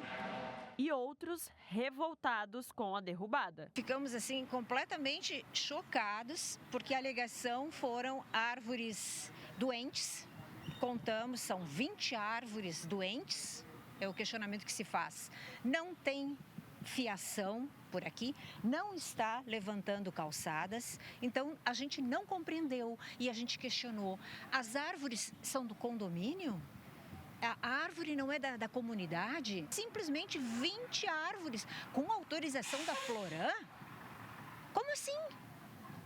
Completamente contramão do que está acontecendo, aquecimento global, esse pessoal não sabe o que está acontecendo no mundo? O corte foi decidido na Assembleia de Moradores de um condomínio da rua. A ata diz que entre a opção de manter as árvores ou derrubar, foi votado em unanimidade para que elas fossem substituídas por árvores de menor porte e de fácil manutenção, para possibilitar a reforma das calçadas. Os dois principais argumentos são o estado precário das estruturas e o perigo de incêndios frequentes. O pedido de corte das árvores foi então aprovado pela Floran. Por nota, a Floran informou que a remoção das 21 árvores foi autorizada a pedido do condomínio para que fossem feitas obras de revitalização da calçada. E, como compensação, serão plantadas 16 mudas de espécies nativas no mesmo local, de forma que não comprometa a nova estrutura. Ainda deverá ser feita a doação de 50 metros cúbicos de terra adubada. Mas, para o presidente do Conselho Regional de Biologia de Santa Catarina, a compensação não é suficiente. Estaríamos, como se diz, trocando 6 por meia dúzia? Não, porque nós estamos falando de árvores adultas que já estão estabelecidas, por mudas que vão ser plantadas, que vão levar um longo tempo para crescer num outro espaço. Então, o que nós precisamos urgentemente é mudar essa lógica de sempre a supressão da arborização urbana é que tem que ser colocada como prioridade nesses momentos de conflito. Ao analisar o parecer técnico da Floran sobre a decisão, ele ainda explica que é urgente uma mudança de mentalidade para formar as cidades, garantindo que o essencial seja preservado. É muito fácil dizer que o problema está com a árvore e vamos suprimi-la, né? Quando, na verdade, o problema é outro. O problema é essa falta de capacidade nossa de fazer um planejamento que permita a convivência, né, dos equipamentos urbanos com uma arborização que garanta esse nível de bem-estar e de qualidade e de sustentabilidade também no espaço urbano. Nós entramos em contato com o síndico do condomínio, que aceitou falar conosco, mas preferiu não gravar a entrevista. Mesmo assim, ele nos encaminhou o posicionamento da administração com os documentos que apareceram na reportagem que nós mostramos. Junto com o mês de abril, chega também mais uma campanha de vacinação contra a gripe. Tiago Pires está ao vivo, tem as informações e vai explicar quem já pode se vacinar. Já está tudo disponível. Tem um público agora que é esse que começa a vacinação, né, Tiaguinho? Conta pra gente. É isso, nessa época que começa a já chegar, né, se aproximar o inverno, outono e inverno, começa a preocupação também com essas doenças respiratórias e a vacinação contra a gripe, ela é essencial e ela está aí já no cronograma. É a 27ª campanha de vacinação contra a gripe. Começa dia 7 de abril, mas alguns municípios, inclusive, já começaram a vacinação, Maria, porque eles já estão recebendo, a maioria dos municípios já receberam, e aí, claro, a estratégia é por parte de cada município. Agora você perguntou, quem está no grupo prioritário que vai receber a vacina? Vamos colocar na tela para você, um a um, para você ter a informação se você está ou não. Crianças de 6 meses a menores de 6 anos de idade, de 6 meses até 5 anos, 11 meses e 29 dias, trabalhadores da saúde, gestantes e puérperas, professores do ensino básico superior, povos indígenas, idosos com 60 a mais, pessoas em situação de rua, profissionais das forças de segurança, profissionais das forças armadas, pessoas com doenças crônicas não transmissíveis, pessoas com deficiência permanente, caminhoneiros, trabalhadores de transporte coletivo rodoviário, trabalhadores portuários, população privada de liberdade, também os funcionários do sistema de privação de liberdade. Estes estão no cronograma aí prioritário. Agora, importante que se diga, depois que terminar esse período, né, da campanha do prioritário, vai seguir para gestantes, para idosos e também para crianças de 6 meses até 5 anos, 11 meses e 29 dias durante todo o ano. Vai ser rotina, vai estar no calendário essa novidade deste ano. Nós ouvimos também, Maria, até porque é importante a gente ouvir as autoridades, né? Tanto o secretário como as pessoas responsáveis pela vacinação. E a Arielle Fialho, a gerente de doenças infecciosas agudas, ela conversou conosco, inclusive, para falar da importância de se manter vacinado. Vamos ouvi-la.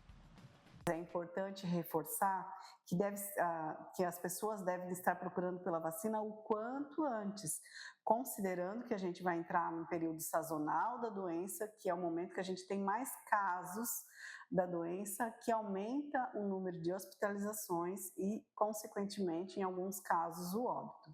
Então, a vacina ela vai estar disponível em todas as salas de vacina. É importante que a população fique atenta às estratégias dos seus respectivos municípios, pois pode estar mudando, né, ter algumas alterações de acordo com a realidade local.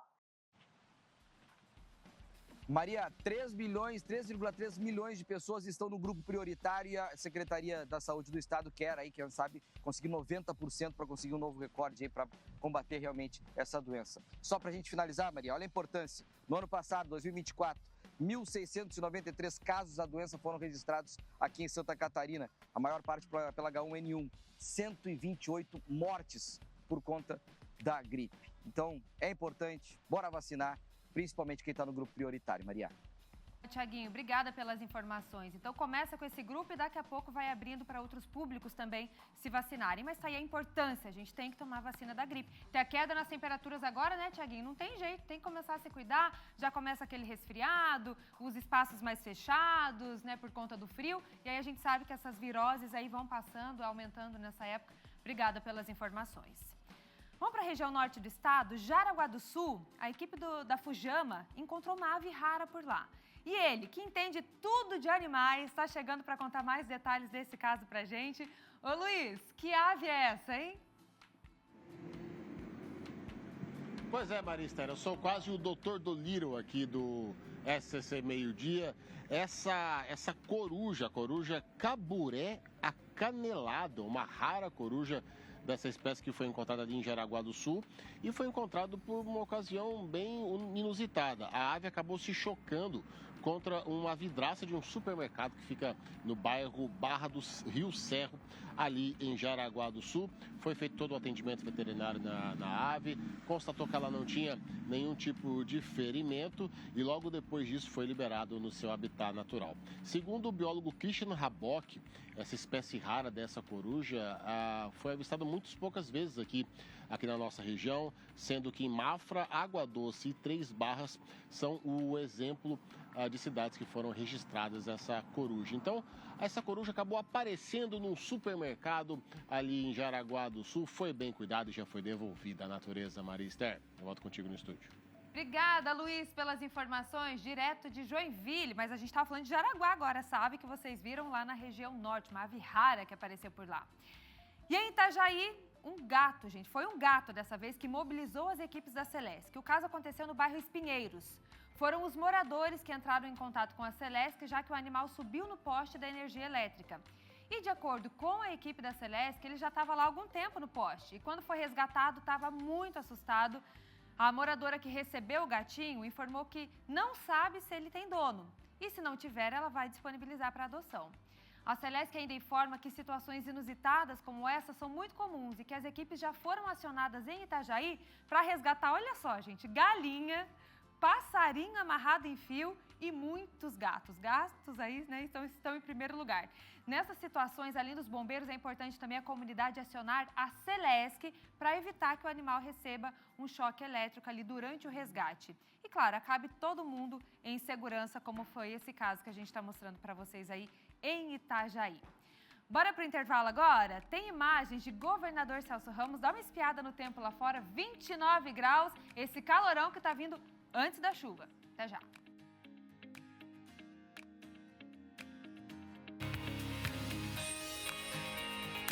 Estamos de volta com o SCC Meio-Dia, agora meio-dia e 59 minutos. Em Lages, nesse ano, a Páscoa vai ser um pouco diferente. A Prefeitura está organizando o evento Doce Páscoa Lages. Os alunos do município estão participando da pintura dos ovinhos, aqueles ovinhos de Páscoa que vão decorar a cidade. A Suiane de Lis traz mais detalhes pra gente.